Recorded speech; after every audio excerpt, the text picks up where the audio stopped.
రాజకీయాలకు దూరం అన్నారు కదా సార్, వారసత్వం మీద నాకు కొనసాగిస్తారా? దూరం ఏమి నేను అనలేదయా. నిన్న వాళ్ళు ఏదో రాంగ్ తోటి మెసేజ్ తోటి స్పీడ్ లో పోయింది. కానీ రాజకీయంలో రిటైర్మెంట్ ఉండదు. యాది పెట్టుకో, రాజకీయంలో రిటైర్మెంట్ ఉండదు. నేను విద్యా సంస్థలు దేశం అంతా ఓపెన్ చేస్తా అని చెప్పిన. రాజకీయంలోకి నువ్వు ఒక ఆయన అడిగిండు, విలేకరు తమ్ముడు అడిగిండు ఏంటంటే, నువ్వు బీజేపీలోకి పోతావా తెలుగుదేశంలో పోతావా అని అడిగితే, నేను ఏ దేశంలో పోను, ఏ పార్టీలో పోను, నేను ఇంకా నాకు 3 ఏళ్ళు ఉంది, 73 సంవత్సరాలు ఉంది అని చెప్పిన. జపాన్ లో రిటైర్మెంట్ లేదు, నాకు కూడా రిటైర్మెంట్ లేదు. మన జవహర్ నగర్ లో పెద్ద ఎత్తున ఒక నైస్ ఫంక్షన్ హాల్, నైస్ అంటే రియల్ గా కూడా నైస్ ఉంది. నేను చాలా సంతోషపడ్డా లోపల చూసినాక. నైస్ ఫంక్షన్ హాల్ మన యూసుఫ్ గారు మతీన్ గారు కలిసి ప్రారంభించినందుకు చాలా సంతోషం. వాళ్ళకు శుభాకాంక్షలు. ఏది ఏమైనా జవహర్ నగర్, ఒకప్పటి జవహర్ నగర్ వేరు, ఇప్పుడు జవహర్ నగర్ వేరు. నాకు చాలా సంతోషం అనిపిస్తుంది జవహర్ నగర్ ఎప్పుడు వచ్చినా, ఏది ప్రారంభించినా, ఏ పని చేసినా. ఎందుకంటే జవహర్ నగర్ మొదటిసారి చెప్తున్నా నాకు గుండెకాయ అని.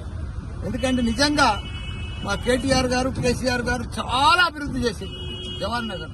ప్రిస్టేజ్ గా తీసుకొని 320 ఎకరాలు కూడా మన అల్లకెళ్ళి సీలింగ్ తీసేసి పెద్ద ఎత్తున ప్రజలకు అందరూ కూడా పట్టాలు చేసి 59 జీవో కింద రకరకాలుగా ఎంతో మంది పేద ప్రజలకు పట్టాలు ఇప్పించి, అదే మాదిరిగా ప్రతి ఇంటికి కూడా రూపాయి కనెక్షన్, ఎన్నో రిజర్వాయర్లు కట్టించి వాళ్ళందరికీ కూడా నీళ్లు ఇచ్చిన ఘనత మన కేటీఆర్, కేసీఆర్. ఇప్పుడు చూస్తే ఒక పట్టణంలో అయిపోయింది. ఇప్పుడు మనం ఈ మెయిన్ రోడ్ చూస్తే మనకు అద్భుతం అనిపిస్తుంది. ఎందుకంటే హ్యాబిట్స్ మాదిరిగా అయిపోయింది ఈ మెయిన్ రోడ్ జవహర్ నగర్. ఒకప్పటి జవహర్ నగర్ కు ఇప్పటి జవహర్ నగర్ చాలా మారిపోయింది.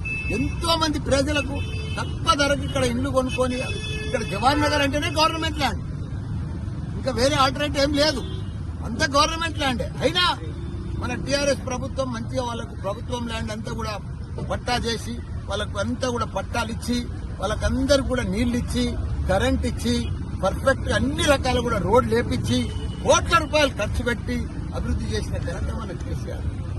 ఎందుకంటే ఇప్పుడు జవహర్ నగర్ ఒక పట్టణం అయిపోయింది, ఓ మున్సిపాలిటీ అయిపోయింది. ఇప్పుడు జీహెచ్ఎంసీలో కలుపుతూనే అంటున్నారు, కానీ అది జర బాధాకరం ఉంది. 28 మంది కార్పొరేటర్లు బాగా వాళ్ళ సొంతం లెక్క కష్టపడి బాగా అభివృద్ధి చేసేట్లు ఇప్పుడు చూస్తున్నాం. జవహర్ నగర్ ను వాసన రాకుండా క్యాపింగ్ చేసి 144 కోట్లతోటి మొత్తం ఆ రామ్కీ వాళ్ళని అందరూ కట్టడి చేస్తే, ఇప్పుడు రామ్కీ వాళ్ళని కాంగ్రెస్ ప్రభుత్వం వచ్చింది, రామ్కీ కట్టడి పోయింది. ఇంకో చెత్తగుట్ట ఇంకోటి తయారైంది, మళ్ళా వాసన సురువు అయింది. ఇక్కడ గాని జవహర్ నగర్ గాని, అదే గాని దమ్మాయిగూడెం గాని, నాగారం గాని మళ్ళా వాసన వస్తుంది. దాన్ని కట్టడి చేస్తలేరు. 4 దిక్కుల 4 డంపింగ్ యార్డులు పెడతా అన్నారు, పెట్టలేదు. బాధాకరణం అవుతుంది. రామ్కీ వాళ్ళది ఆ చెత్తకుండి బంద్ చేస్తే చాలా బాగుంటుందని మనవి చేస్తుంది.